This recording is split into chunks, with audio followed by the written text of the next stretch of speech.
a warm welcome to everyone watching this or listening to this, and also, of course, to my special guest today, Teresa Heath Waring.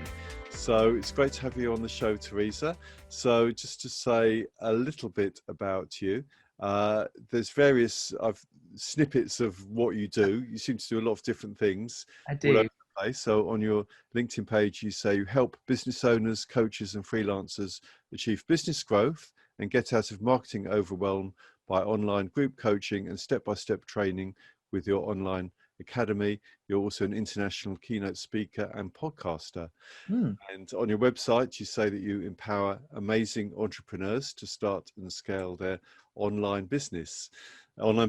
So you do a lot of things, and it sounds really interesting. So I'm really interested to hear some of your tricks and tips and so on later on in the show. But well, would you like to start by just sort of saying a bit about your story, how you got to be where you are today? Yeah, sure. So I call myself the accidental entrepreneur because I never intended on having my own business ever. So I did a degree in marketing about 16 years ago. I spent 16 years in marketing where I did every kind of marketing role you could imagine. So I had a really good grounding where I worked for Land Rover and headed up their corporate marketing. And then I worked for teeny tiny companies and did everything from fax marketing to direct mailers to literally everything you can imagine and in between. And then I joke that I had an early midlife crisis, and my husband and I at the time had separated and went on to be divorced. I'd got my daughter who was about 3, and I was living in my house, running my home, looking after my daughter. And I'd got this marketing job. I was head of marketing for an agency, and I really enjoyed it. However, I got to the point where I just thought I needed a change. So I handed in my notice really ridiculously and thought, I know, I'll give them 8 weeks notice and I will have 8 weeks to find another job. And I had all intentions to have another job. I never thought for 1 second, I know I will have my own business. And we got about 3 weeks in, and I forgot that I was in lovely Shropshire that doesn't necessarily have the biggest businesses in the world. And my salary was pretty good at the time. And to try and replicate that was going to be difficult. So I got about 3 weeks in and thought, what am I going to do? Like, I can't, I need to have a job. I need to have money. So anyway, I started to float the idea of what if I started doing this myself? What if I started consulting or having a little agency or something? And my boss at the time got wind of the fact that I was going to do this or was thinking about it and asked me to leave. So I had 1 week. 1 week to launch my business. I had 1 month's worth of salary. I had no savings, no husband, and no rich parents. So literally had to earn enough money to pay the mortgage, pay the car, keep the roof over my daughters and my head, and feed us. So I basically just went out there. And when we talk about, hustling, that's exactly what I did. And I worked incredibly hard to get clients, to bring people on. And I started off having an agency, and I loved it. However, then I got to the point where instead of having one boss, I had like 18 bosses, and I didn't have that freedom that I thought I would have. Like most people do when they go into business, and I started learning online and doing all the online stuff and all the online courses. And I thought, this is what I want. I want that online business. So in the last few years, I've really focused in on the digital marketing side, the online business side, and done a lot more work around then. But I am now sort of almost 6 years into my business and love it and will never go back. I am now completely unemployable. Yeah. Sure, I know the feeling. Once you've had a taste of this sort of laptop lifestyle where you work from home, set your own hours, and you can you have some sort of passive income as well. So you wake up in the morning, you've actually earned money while you've slept as well. It's very hard to go back to selling your time for money, in these sort of normal jobs. Yeah. Yeah, it is. And it's everything really. It's not just, there's the freedom of it. There's the ability to, we've actually rearranged this appointment a few times because unfortunately my mum passed away. And what was kind of amazing during that awful period was that my business still kept going. Yeah. And yet I wasn't in it. You Sure. know, my members were very gracious with me. Obviously, I explained what was happening and said, I'm going to let one of the teams step in and do some new stuff with you while I'm not here. Yeah. Things kept coming in. I kept being paid. And yet I wasn't in the business. And there's not many places, especially when you own your own business, when you are an entrepreneur, where that can happen. You know, if you're employed, you go off and Yes. you get paid. Sometimes you don't, but you can take that time out. Whereas when you have your own business, it's so hard to do that. And granted, I had to cancel things and rearrange things and move things, but what I was able to do was still have that income. So I didn't have to worry about that. And I think for me, it's having an online business is such a wonderful opportunity.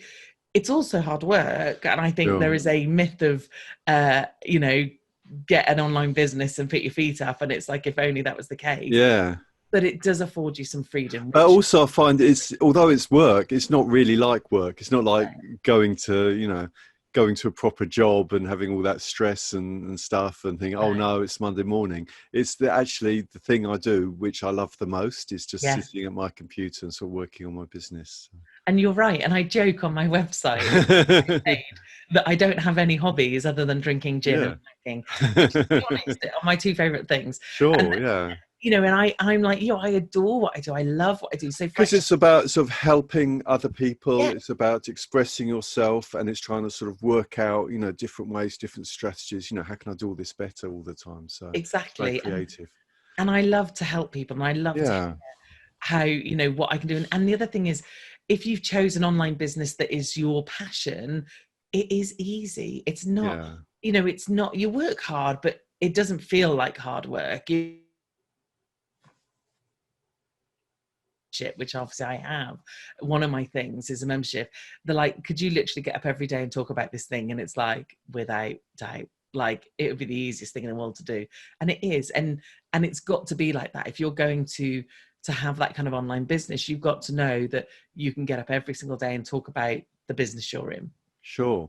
So I'd just like to unpack a bit. I think you've been doing this for 6 years, the digital marketing. So obviously, like many of us, you've tried things that maybe haven't worked as well, and then you've tried other things, and it's been a bit of like exploring sort of until you sort of found the sort of winning formula. So could you say a bit about like the things you tried that didn't work so well, or? Yeah, of course. So like I said, I think in my head, my initial thing was, I'm going to have an agency. So in my head, I was going to do social media. I was going to do social media marketing for people that couldn't necessarily afford to have a marketing manager at my level, because I've been doing it for a long, long time. And I had the confidence that I knew what I was talking about. And I thought, I'm going to bring on a designer, and I'm going to bring on a tech person. I'm going to do this, and I'm going to have an office, and it's going to be really cool, and it's going to be all these things. And then, like I said, I started to realize that actually some of the stuff I loved to do the most, which was to stand on stage and speak, which obviously we're not doing so much of now. But I still get to do the online thing and share my knowledge. That really got in the way of the kind of doing the client work, because the clients wanted to see me. I'd brought them on, they had bought into me, and if I wasn't available, then that wasn't working for them. So actually, I found the transition to try and give them to someone else incredibly difficult, and never fulfilled that role, never found that person who could be the other me. And then I realized I didn't want to feel like they would email me and I had to get back to them that day. I wanted to feel like if I was doing an event, that I didn't have to, because when you go and do an event and you're speaking, I spend the whole day there and I mix with people and I get, interviewed, or I do photos or whatever it might be. And I didn't want to think, while you're trying to do that, you're also conscious of your phone ringing and you've got to pick it up because it's a client. So actually, I really struggled with that. And also the other thing that didn't work for me was, I'd got this, we're in the process of getting this big client, and they said to me, I want to come to your office and meet your team. And I hadn't got an office, and I'd only got a virtual team. And I spoke to my assistant, who was virtual at the time. And she literally lives like 20 minutes down the road from me, but we work virtually. And I was like, what do I do? And she said, you tell the truth. You say, I don't have a team. Well, I have a team, Yeah. but they're virtual. There's Yeah. no way you can meet them all, and I don't have an office. But Yeah. again, I felt like there was that, I must have an office to be credible. Sure. I must have a team sat around me to be credible. And Yeah. that was all a huge mistake. So I started off the business thinking, I want this agency life and I want this thing. And then started to realize that actually I didn't want that at all. Sure, because it is so easy for something like that to just become another job, doesn't it? Yeah, And especially clients can be very demanding sometimes, and they want all the absolutely. things done now, and then, oh, it's never perfect. They want it done this way, and then you think it's great, but they think, no, well, they want it done like this, or they Yeah. argue about stuff all the time. And also, it's an agency can be a commodity service because there's so many agencies, and you do a proposal and say, I'll do this, and then they go down the road and they find, hundreds of other people that can do similar things. So why would someone choose your agency over someone else's? So it's a race to the bottom. You just have to continually reduce your price lower and lower. And then there's people in, other countries with with better conversion rates on the currency competing against you as well. So that's where, like you, I sort of discovered personal branding, because if they like you and they buy into you, then you have the monopoly over you. You may not be perfect, like all of us, we've got strengths and weaknesses, but it's also like building a sort of emotional relationship with you, with that person, and then, the trust and so on. And then I think that is that's the backbone of what I'm trying to do personally. It's to create. I've also heard it described as building a moat around your castle, to sort of protect yourself from sort of competition and intruders. And you're right. I think if people like you, and there are going to be people that don't like the way I do things. There are going to be people that don't like the sound of my voice, or don't feel I've got the right, whatever.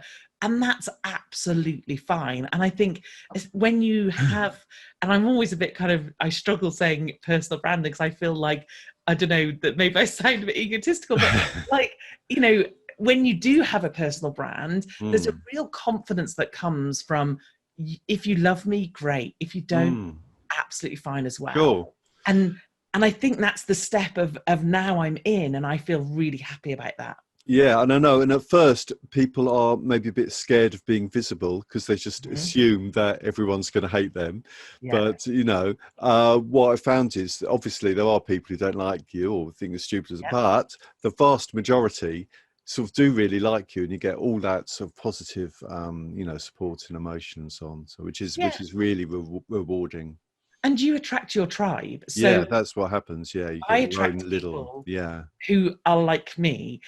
So I joke all the time. And if I do a coaching call in the membership and it's in the evening, I'll have a glass of wine or a gin with me, without doubt. But then my members are sat there doing the same too. So because it's all about just being yourself, isn't it? Being relaxed, and and being authentic, really, above everything else. Because you can't change who I am. And like you said, and funny enough, I've had a coaching call this morning before this call, and I literally have had a conversation with someone that's like, exactly the same as what we're talking about. Yeah. What we do, you can find on the internet. Yes. Without doubt, right? Sure. We live in a world of Google where it has everything. Now you're going to have to sift through a lot of rubbish to get to the good stuff. But it's about, do you like the way I deliver it? Do you like the experience I've had that obviously gives me a certain view on that, what I'm delivering? Do you like, the coaching calls? Do you like the kind of way that you can ask me a question, I'll give you a direct answer? It's those things that add the value. And like you said, no one can compete with being me, because I am the only me. Exactly. So this really is one of the best marketing strategies in the world. Like I said, you are always going to get people who I'm not for, and that's absolutely fine. But if you do like it, then great, because as long as I'm being completely authentic as to who I am, and you've got to, especially in a world where, and one of the things I talk about is being visible, and if you're in business and you are the business, especially, you have to be visible, to try and keep up a level of if you were trying to act a certain way, it's virtually impossible. You know, Yeah. if you are doing it all the time, that is such hard work. So just be yourself. It's so And I much think that was the problem when I had a proper job, yeah. because I used to be a chartered accountant, and I used to have to go to this office, pretend to be like ultra professional, and it wasn't really me. I was just a bit more sort of laid back and, you know, chilled out and stuff. So Yeah. yeah, so that's why I loved it. I can just be myself, and, you know, people either like me or hate me. And that, and in the same way, I think sometimes people look at big sort of personal brands. Let's take Gary Vaynerchuk, and there's Yeah, loads of people want to be Gary Vaynerchuk, and it's of like, yeah, course. but you're not. You're No, you, and he's he. So, sure. you know, if you are naturally like him, if you Yeah, naturally are like that, then great, that's yeah, you. yeah. But don't, because it worked for someone else. You know, I'm watching.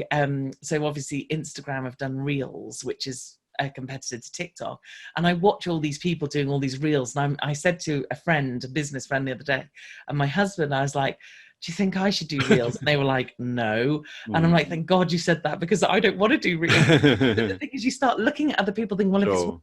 then maybe it needs to work for me too, and I could do the Yeah, same. yeah. But actually, does that fit with who I am? Do I want to dance around like an idiot? No, thanks. I am Yeah, absolutely fine. But you'll get, you know, something different. So you'll get an hour's podcast from me where I'll tell you some great, amazing stuff, or you'll get, you know, something that's more in line with who I am and what I do. So again, I think if you are on the route of personal brand, it's no good looking at other people going, I want to be the next Gary Vaynerchuk, because there isn't a next Gary Vaynerchuk. There's sure. only one. That was Yeah. him. He'd done it. He's really That's good at it. He's Let him do it. amazing. Yeah, he's really good. So, okay, so let's go on to, so on your website, you say you empower amazing entrepreneurs. So that's interesting. You say you don't teach, you empower. Mm. Because that, well, the whole sentence is, I empower amazing entrepreneurs to start and scale their online businesses. Because that is quite telling. And I didn't actually notice that the first time I read it. I just thought, oh, well, you know, she'll teach. But empowering shows that it's actually mindset is probably Mm. the major part of it, because, you know, anyone can learn the techniques, put a website together. Remember, you know, that's sort of relatively easy, but Mm. you need the spirit, the confidence, and the belief sort of to do it. Is that correct? Absolutely. I think what was interesting, so I started my business, bearing in mind I have a degree in marketing. When I Mm, started the business, I'd spent the last 10 years in marketing. I knew what to do. mm, I knew how to market myself. And then I started helping people launch online stuff. right. So they'd launch memberships or courses, and I helped all these people, and we had amazing, successful launches. And I wanted to launch my own thing, and I sat on it for 12 months. Wow. Literally 12 months. And I sat and I knew what to do. I literally Yes. had the funnel written out, ready. I could write an email. I knew the systems. I had the thing that most people come to me for, which was the tools and the techniques and the tactics and all that. I'd got all that, and yet I Yeah, didn't do it. And the reason I didn't do it is because I was scared. I was terrified sure. of, what if no one bought? What if Yeah, someone yeah, bought and they thought it was terrible? What yeah, if actually someone looks at it and goes, you don't know anything, you're a massive fraud, what the hell do you think you're doing? yeah, What if I put an advert out and someone says something mean? What if, and all these yeah. things. And I just kept finding excuse after excuse after excuse after excuse. And I basically paid a lot of money to be part of a next level coaching program with James Wedmore. And I went out to Irvine or Laguna, normally where he holds his conferences. And I went out and I sat in the room of, like, I don't know, 30, 40 other entrepreneurs, and huge kind of, who the hell do I think I am? Imposter syndrome kicking in. And it was really interactive. Everybody's asking questions. And I was like, right, I really want to, like, put myself out there and ask a question or put my hand up, but I don't want him to critique me. And he was really, like, he used to do, like, hot seats all the time. And I was like, I don't want one of them. So anyway, the next day he said, any key takeaways from yesterday? And a couple of people put their hands up and were like, this is my takeaway. And he went, great, and just carried on. So I Yeah. thought, oh, this is my opportunity. I'll answer this question. He won't probe, and I'm done. So I put my hand up and he gave me the mic and he was like, what was your key takeaway? And I said that I'm not being the entrepreneur that my business needs me to be. And he's like, oh, what makes you say that? So I was like, oh, damn it, right? So then he makes a turn, and I'm in front of all these entrepreneurs, mostly Americans, you know, really strong characters, successful business people. And then there's James Wedmore, like, you know, multi-million-dollar business. And he's like, what would it look like if you were? And I said, well, I would have launched my course. And he's like, what course is this? So of course I explain, I'd got this course and I hadn't done it, and I teach people how to launch and I know how to do that. So he said, so why haven't you launched the course? And I said, I don't know, I'm scared. And he's like, so what are you scared of? And he just kept probing. I said, well, I don't know, what if I fail? And he said, how many have you sold already? And I said, well, none, I haven't launched it. He went, well, you failed already then, haven't you? He said, if your fear is that you're not going to sell any, you are doing exactly what. And it just hit me like, oh my word, and I realized that, like you said, there are the tools and the tactics, and yes, you do need to know them, and that's cool. And I can point people in the right direction. I can give them the funnel they need, and I can give them onboarding emails and how to get people on a webinar and how to sell on a webinar. I can do all that. But actually, they need the empowering, they need the belief that they can do this. Because when I look at the people I go to, my go-to amazing people, and I get to spend time with and I get to interview, the thing that they have above all else is just the tenacity to keep going. Sure. Is that it doesn't matter if they fail, they get back up and they do it again, and they get back up and do it again. And what I see in so many entrepreneurs is that is enough to stop them in their tracks, just like that. They'll fail once and go, oh, well, it wasn't for me. It didn't work because I didn't do this. And actually, there are a million reasons why it might not work. It might not have worked because you didn't have the funnel right. It might not work because your landing page sucked and you've got a terrible sales page. It might not have worked because you didn't do the work with your audience to warm them up. You might not have had an audience. It might not have worked because you didn't do the best job you could have done of putting yourself out there.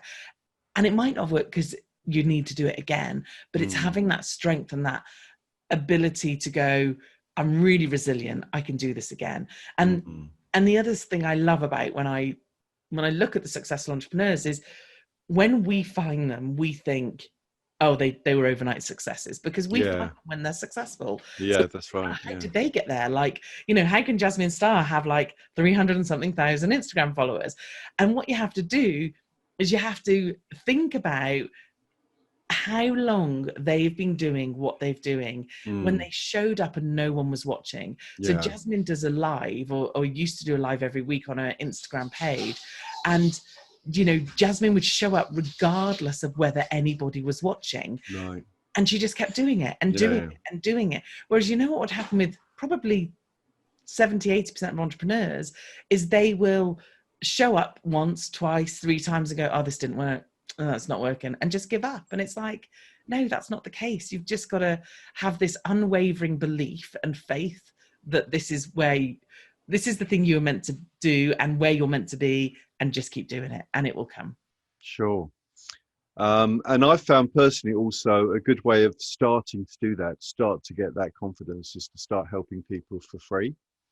Yes. Yeah. And then you sort of start to get that energy back, and you believe, well, yes, I can really help people. People are really, they are sort of thinking, they are sort of saying, oh, well, that's really amazing. And, that's just really, it gives you the confidence. Once you start helping people, well, all I need to do then is just sort of scale this up.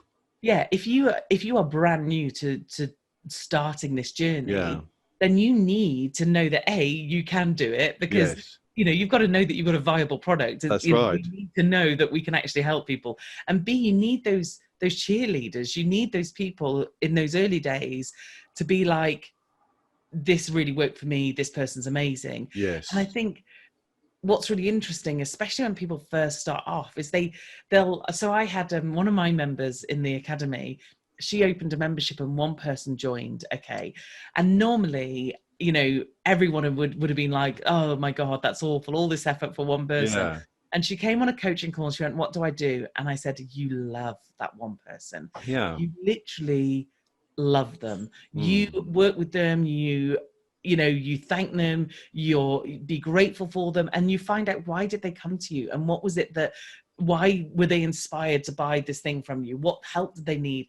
And you really invest in that one person, because that's one person. And then it might be 3, and then it might be 5. And everybody wants the big numbers. And I was talking to someone the other day, and they were talking about their podcast, and they were like, oh, I'm only getting about, 40 to 50 downloads, about 100 downloads per episode. And I'm like, right, That's 100 people who have got you in their ears talking directly to them. I said, what if all those 100 are in your house?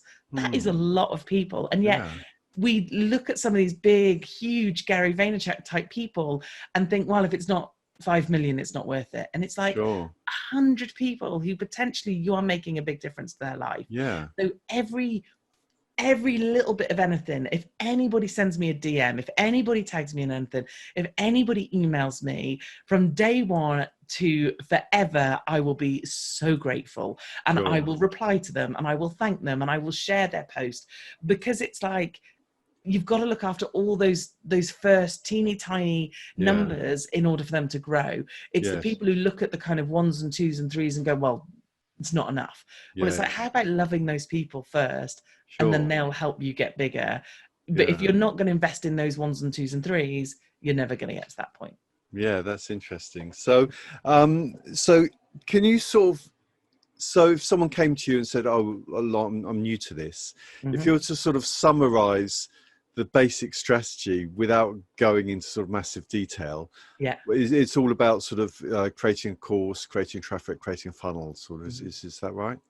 Yeah. So first, it'd be right at the basics of, what do you do that you absolutely love, and could you do it forever? So you'd find out what their passion thing was. And then the next step for me always is, you need to be known for that thing. So what does that look like? Is it social media? What consistent content can you create? So obviously you do, your live streams and your podcast, and I have a podcast. How can you show up regularly? Now, it's not about showing up every day. It's not about showing up once a week. It's about showing up consistently and regularly. Whether that's every other week for you, that's fine. For me, it's weekly. So how can you show up every week, every other week, and show people you know what you're talking about and that you have a passion for it? And how can you start attracting that tribe and that audience? And it's really about knowing who is it you're trying to help. Do for them, and what's their biggest pain point? What's the one thing? So one thing that my audience has beyond anything else is overwhelmed. They are so overwhelmed by everything. Like, they know they want to do this stuff, but there's too many things. They are juggling a million different things, and they feel like they should be amazing at all of it. And it's like, who said? We've never done this before. You've never done this before. How on earth are you meant to be brilliant at it? So the key pain point that I help with is taking that overwhelm off them, giving them a strategy, but also giving them that confidence to do those things and to go ahead. And then once they've done the launch and once they've done the thing, it's like, great, let's look and review what's happened, and let's see where we can go from here. So for me, it's all about building that audience. And you will hear people who say you can have an online business with no email list and no audience. Yes. You could try. It's going to be a lot harder than if you did have an audience. And even if you have an audience, it's still not a given that you're going to be an overnight success. It takes time, and you've constantly got to work at it. But finding those tribe, finding those people, helping them with their pain points. What do they need help with today? So whether, like I said, you do that in a blog, whether you do it in a vlog, whether you do it on a podcast, and then start building that email list. Like, if you came to me and said, I'd done those things, I'd be so happy, and I'd go, great, now what can we sell them? And look at, should it be a membership? Should it be a coaching program? Should it be a course? Is it going to be a huge course? Is it a little course? Is it a drip fed thing? Are you going to have tripwires? Are you going to, there's a million options at that point, and we can work all that out. But really, for me, you've got to love what you do. You've got to be good at what you do. And then you've got to have that tribe behind you, and you've got to have that audience. And to do that, you'll need to show up, whether it's on social media, whether it's on, consistent content. You need to show up for those things. Sure. I mean, also I found the best things to start with video, because what if you start with a video, you can put it in so many different places. So I put mine on YouTube, Facebook, LinkedIn. I actually get most traffic from LinkedIn. Amazing. And then also strip out the audio and put it on a podcast. So there's 4 places, and I could do more than that as well. I could put it on Twitter. I noticed you're really big on Twitter, aren't you? Yeah, I love Twitter. It's funny. People are not keen on Twitter anymore. No. I've been on it for a long time, and I do really like it. And I like the platforms where the interaction's easy. So for me, Twitter and Instagram, really lovely interaction. You know, I can go and have conversations with people, they can have conversations with me. Whereas on Facebook, as a business and a page, you can't go and have a conversation with someone unless they've come to have a conversation with you. It's not very two-way. Yes. LinkedIn is better. LinkedIn is better than Facebook in that case. But again, if you are working from a page rather than a profile, which obviously when you're a personal brand, you can use a profile rather than a page on LinkedIn. Yeah. If you are using a page, again, you can't do that outreach. So for me, I really like Instagram and Twitter, regardless of whether it's a business account or personal account, you can still have that two-way conversation. So I can go and comment on other people's pictures or like their stuff or retweet them or reply to something they've written. And yet that's really hard for me to do on something like Facebook. Yes, I agree. That is a bit of a downside of Facebook, isn't it? Mm. But, okay, so let's. So do you want to talk about? So if someone's interested in finding out a bit more about your programs, what sort of ways they can work with you, and I can also share my screen so we can look at your website, because I imagine is that the best place for people. Yeah. So basically, teresaheathwaring.com, you will find me and my site. If you look at things like the Work with Teresa page, you will basically be directed to a few different ways you can work with me. I have my academy. Oh, there you go. You can always get some freebies on my site, and they're really good as well, just because often people give away freebies and you download them and think, oh, what a load of rubbish. Whereas I'm very much of the value. So yeah, and there you go. There's that word, feeling overwhelmed, straight underneath it. Yes. Because that's what I know that people are struggling with. So sure. So yeah, so you can, if you go in the Work with Teresa section, you can have a look at the Academy, which is basically the online membership that I have. And actually next month, the cart's going to close. So the Academy will stay open, but I'm going to close the cart for a bit, just so I can focus on some things. So if you want to get in, you'll need to think about doing that soon. And then so this goes to the Academy. This is currently open. So it's currently open. Yeah, at the moment. So this is a landing page. This is a sales page. So it looks a bit different to the site, but obviously it's still consistent. These are all my lovely members. Oh, you did this in Kajabi? Okay. Yes, I did. Yeah. Right, so I use Kajabi. I'm a big fan of it. Okay. But the Academy has loads of value, loads and loads of value. There's courses, there's coaching calls, and the members are amazing. We have some really, really good stuff in there. So the Academy is a monthly membership, and then if you just head back to the site, the next thing is the 90-day program. Now if you click on that, it should go to a waitlist page, because there we go, because it's about to open in September. And what the 90-day program is it's for those entrepreneurs who are ready to take the next step, who are ready to take the next kind of put their money where their mouth is a little bit. So I love the membership, but it does require you to be fairly proactive. Whereas the 90-day focus, the reason I do the focus is because of the fact that you get my accountability. So you get me saying to you, you said you're going to do this, you need to do this. Because actually, when I think about my business and where I've made the biggest changes, it's when I had someone to keep me accountable. Because I didn't need someone to teach me the stuff. I knew the stuff. And actually, I didn't realize it was the motivation. It was having a cheerleader. It was having someone say, you can do this. Now go ahead and do this. And actually, I mean, for anyone who hasn't been through that process, I know that it really works. And I remember I used to do martial arts a long time ago, back in my 20s. But I remember we had to do 10 push-ups on our fingertips, and I always believed that I couldn't do it. I thought, no, I can just get up to 3 or 4. But I remember the sensei was standing over me, sort of glaring at me, and I realized I could do it. It was just, all he had to do was look at me.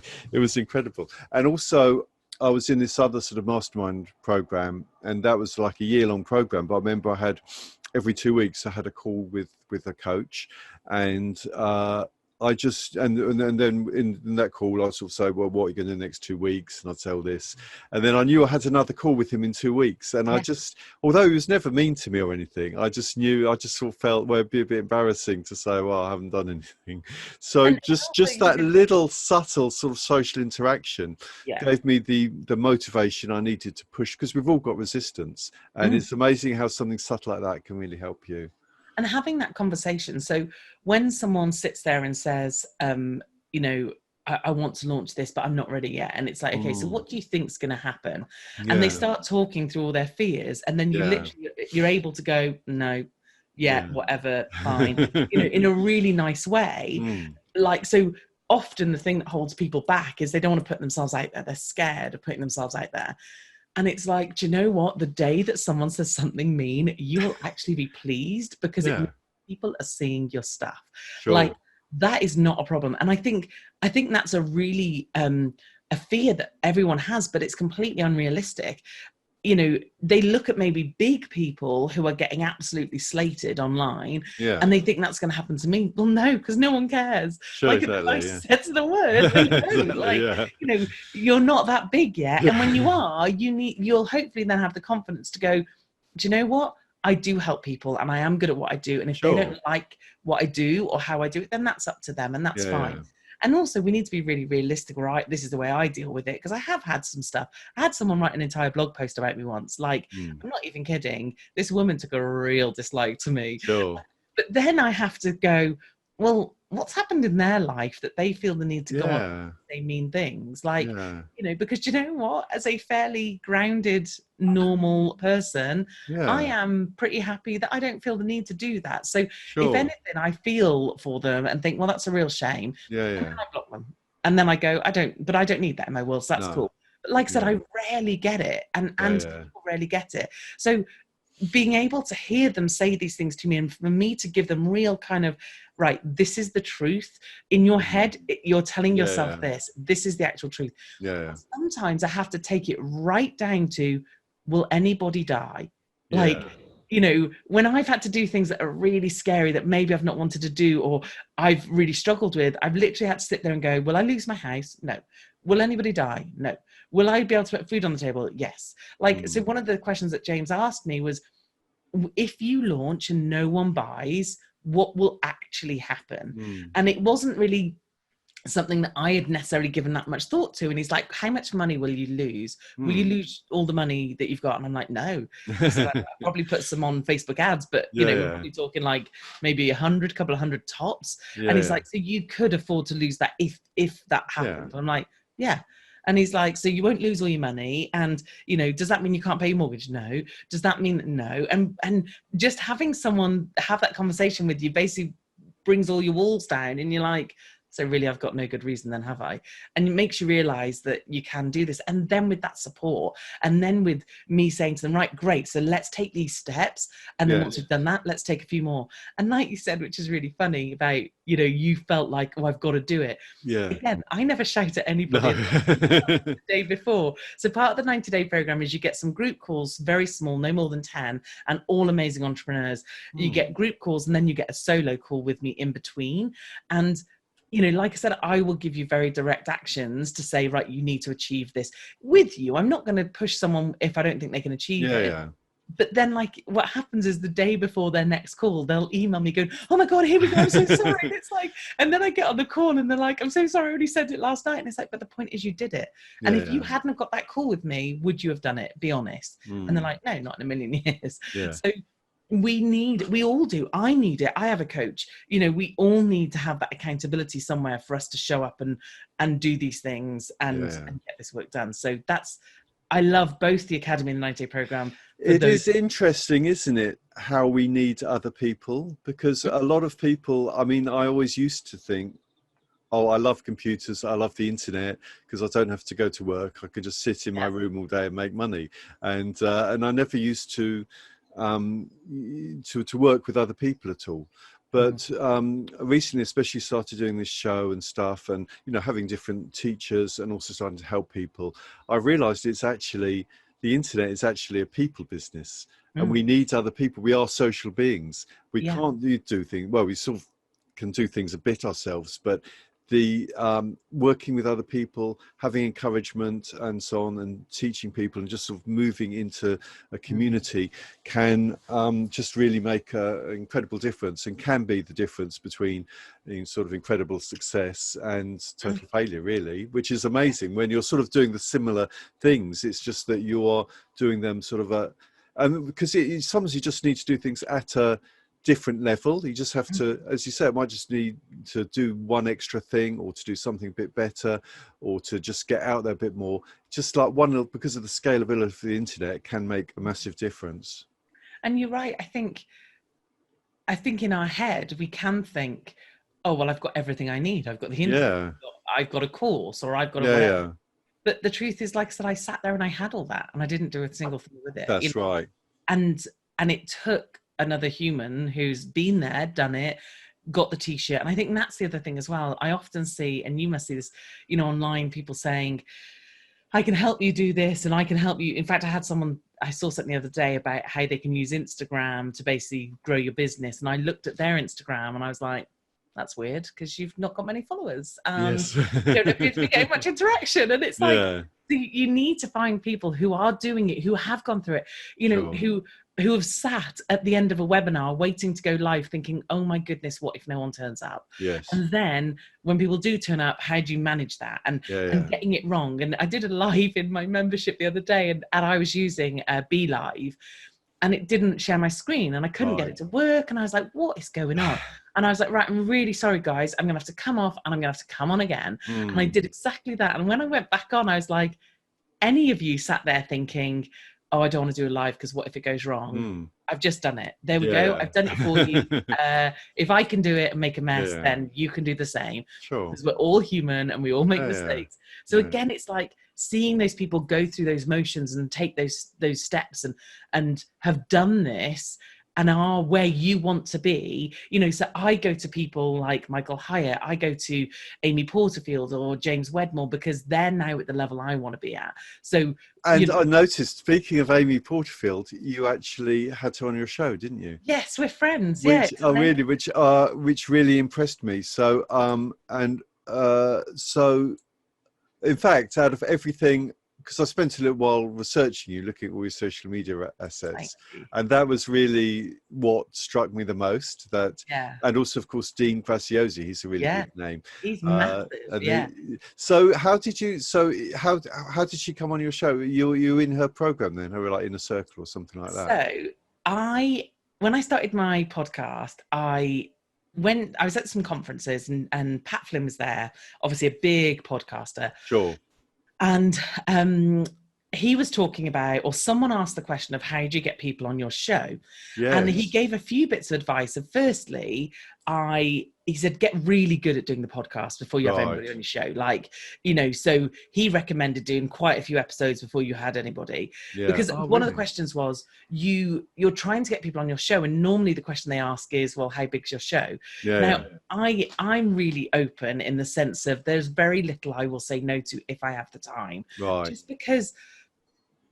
Just because I've been turned down only twice, I think, ever, because my show wasn't big enough. And it's like, well, maybe you just don't know, do you? You don't know who's going to be the next amazing person. So let's just give if you can give. So anyway, he gave that advice, and then he said, and get to know them, take them for a coffee, have a conversation with them, rather than just being about, will you come on my show? Yeah. So I did something a little bit crazy, but it worked a treat. I had already been in one of Amy's courses. I had met Amy a couple of times at events, but only literally to have a photo taken and say hi and that sort of thing. But because I'm British and I always went to the States, then I stood out a little bit. Pat, I was very fortunate that Pat and I had actually spoke on the same stage.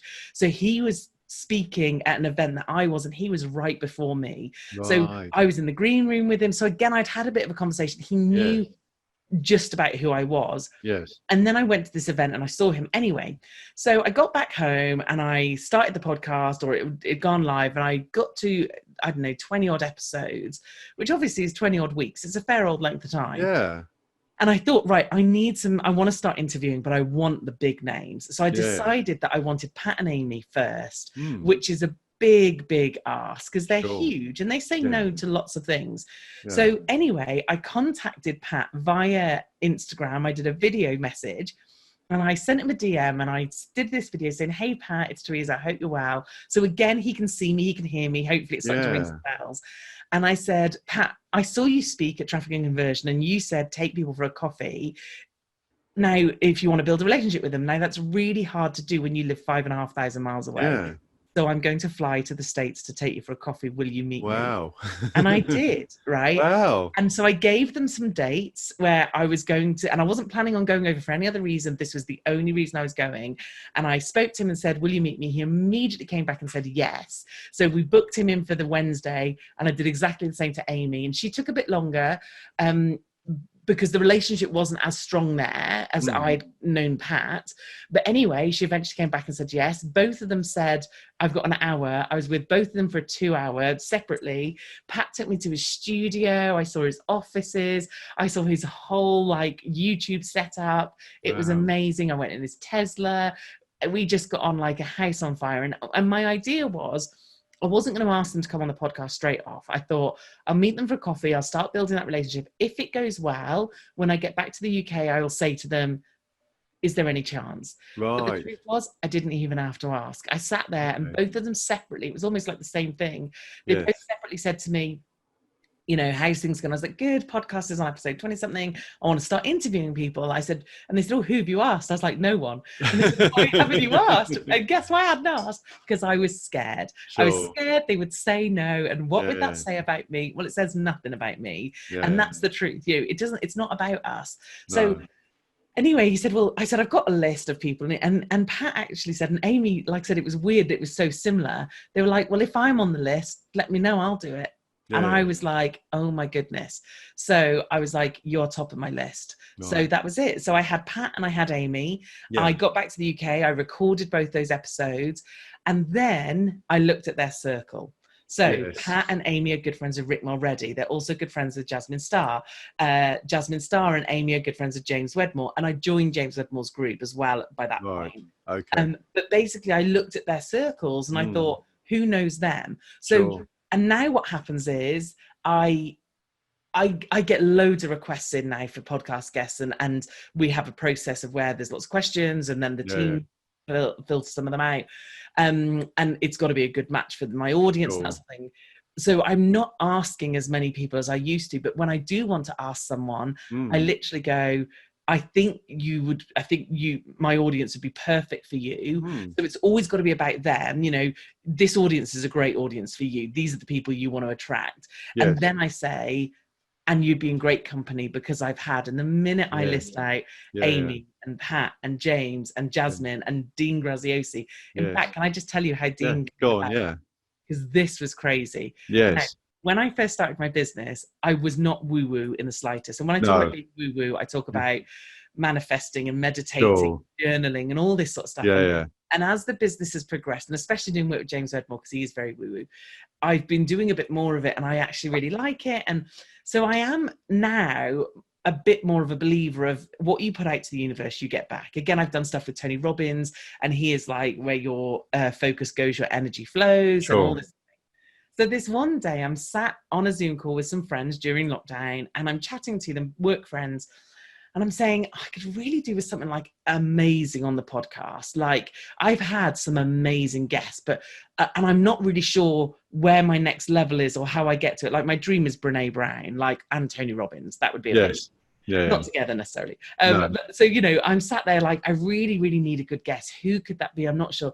And I basically just said, I'm just going to put it out there to the universe. And if you want to deliver something, then crack on and deliver it. That'd be ace. I'm not even kidding you. And I swear it sounds like I'm making it up and I'm not. I get off the call. About 30 minutes later, I get a DM into my Instagram from Dean Graziosi's account. He's got 1 million followers. Like this guy is massive. Yeah. Tony Robbins. He's best friends with Tony Robbins. That's right. I know they've done courses together, haven't they? Yeah. And so Dean's assistant in his Instagram, in Dean's Instagram account, messaged me saying, we really like what you're doing. And we're wondering if we can work together. Are you looking for a guest for the podcast? Wow. And I literally fell on the floor. In fact, I thought it was a wind up. Yeah. I thought this isn't true. This isn't going to happen. This is Dean Graziosi. Yeah. This guy is massive, and Yeah. he come to me. So Yeah. anyway, we book it, and I send all the stuff through, and I'm literally sat there waiting for the Zoom to start and thinking he's not going to turn up. This is all just going to be one sick joke or something. Yeah. And he obviously turned up, and he was amazing. And he started the podcast by praising me and what I do, and Wow. he had looked into me and he thought I was doing an amazing job, and like literally, and the podcast was amazing, and he was really great. He gave some great advice. It was very motivational. But yeah, so for me, it you know, like I said, I love the woo bit. I love the fact how that came back. Yeah. But to begin with, it was about really working hard, like making that ridiculous effort. Like today, you wouldn't be able to do it because we can't go anywhere. But it's about, and in my head, even if they'd said no to coming on the podcast, I still wanted to meet them for coffee. I still wanted to have a conversation with them. I still wanted, you know, Amy to be like, let me take your number and then text me. Yeah. I mean, that's just insane. So it wasn't selfishly doing it just for the podcast. That still would have been amazing if I'd had nothing else. But the truth was, I did get that. And then once I'd got those two, people almost didn't even ask the credibility question then. They just took it that if someone like Amy and Pat will give me their time, then they'll give me their time too. Well, so, that's one of the amazing things about doing a podcast and a show, isn't it? That you just gain so much credibility and reputation just because people seeing you have conversations with these people and seeing, oh, these people have been on your show. It's sort of and it's like a ladder. You sort of start off in my case, I started off with just people I messaged on LinkedIn. And then, as you say, you start to look what shows have they been on, and you start to get bigger and bigger fish and so on. So, and then it's actually a really enjoyable thing to do. And you don't really, it's not like, you know, I don't have to do any work. All I do is I press the button, and then you come on, and I just sort of ask stupid questions and just, you know, join in the conversation sometimes. So it's actually a very easy, fun thing to do. I love it, and I think. I don't do, other than in the 90-day program, I don't do any real one-to-one work now.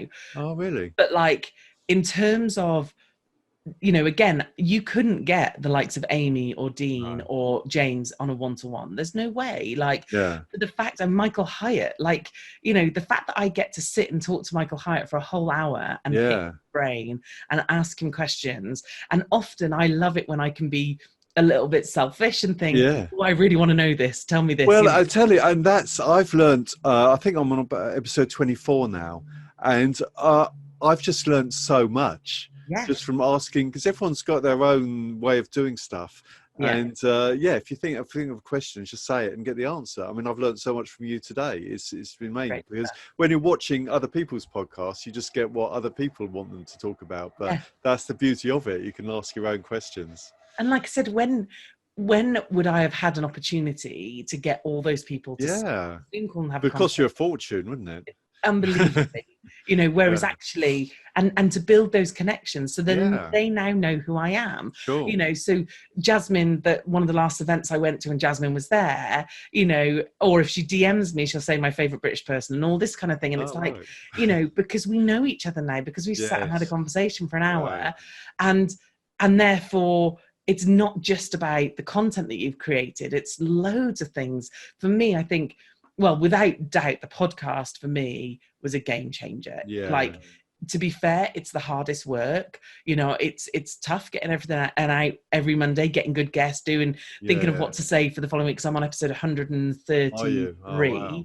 You know, so almost 3 years, 2.5 years now. So you know, it's hard work, but there's no way I would have got in front of those people. There's no way I would have got the audience I've got now. It's a very personal thing. Like I said, having someone with their earbuds in, and this is how I imagine it, and this is how I imagine people listening now, if they're listening to the podcast, that, you know, they are walking to work, or if they're in the car, or I listen to mine getting ready in the morning, doing my makeup.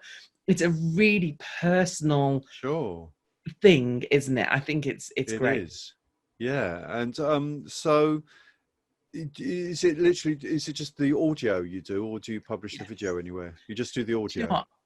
I just do the audio. However, I have all these videos of me on screen with and some we're not on screen because of tech or whatever, but I have these videos and I have pictures of me sat next to them and this sort of thing. Yeah. And funnily enough, just yesterday, in 5 minutes, I was looking for a video editor because I need a video editor. So I spent 5 minutes looking for it and decided it's going to take way longer than that and ditched it for another day. Because I'd like to do something with some of these videos and clip them, and, because again, like with Dean's, what I did was, is I did put his video on my Insta story or some of the video, just a clip of it. And it just has so much more impact. But I agree with you. If you're starting out with some content and you want to have one core bit of content and then absolutely exploit that content, then video is the way to go, because there are so many options. The fact that you can take a video and, like you said, so you've got a live out of this, you can then put it on YouTube, you can then strip out the audio and make a podcast. You can then take clips of the video and load them up into IGTV or put them on Insta stories, or, you can then take the audio or the video and turn it into a blog post. There's so much you can do with video. Sure. Yeah. Okay.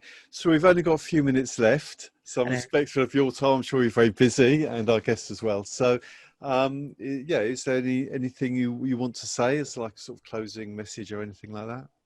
I think it's about finding, if you're sat there listening to this and thinking, this is what I want. I want to do that online business. I want to have this. I want to have that freedom. Then you need a cheerleader. You need a mentor. You need a coach. You need someone to help you with this, because I had to have it. Keith, you said you had to have it. I don't know anybody that doesn't. Even the big people, they have them. And I think it's about finding someone who you can look at and go, I like what you do. I like how you do it, and just invest in that money. Because honestly, when it scared me, and when I joined up for James Wedmore's, and I don't mind telling you how much it was 15 grand. Wow. Like, I was nearly sick. My husband thought I'd lost my mind. But I put my money where my mouth is, and it made me move forward. Now, I'm not saying you have to spend 15 grand because, you don't. But you need to invest some money in yourself, because if you're not paying, you'll not do the work. The people who do the 90-day program, which is currently at $2.5 grand for 90 days, dollars, not pounds. They've put the money in, so they do the work. And if I had said to them, you can have it for free, I can tell you now, for nothing, they wouldn't have done the work. Sure. Because I've done the same. And now I pay for things, and I do more one-to-one stuff. So I have obviously a coach that I work with. And again, I wouldn't do the work if it wasn't for having her. Yeah, well, that's amazing. So, and so your site is Teresa Heath Waring.com.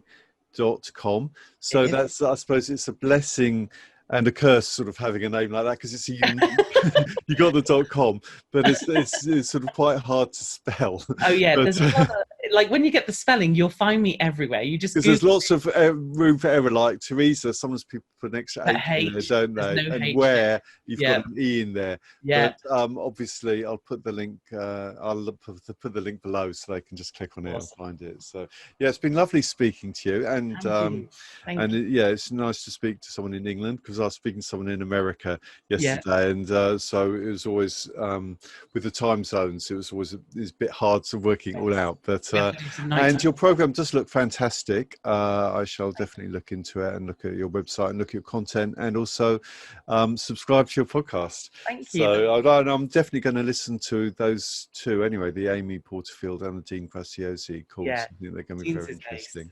Yeah, really, really good. They're all brilliant. All really I bet they are, yeah. Okay, nice speaking to you. The best. Have a great day. Thanks, Keith. Take care. Bye. Bye.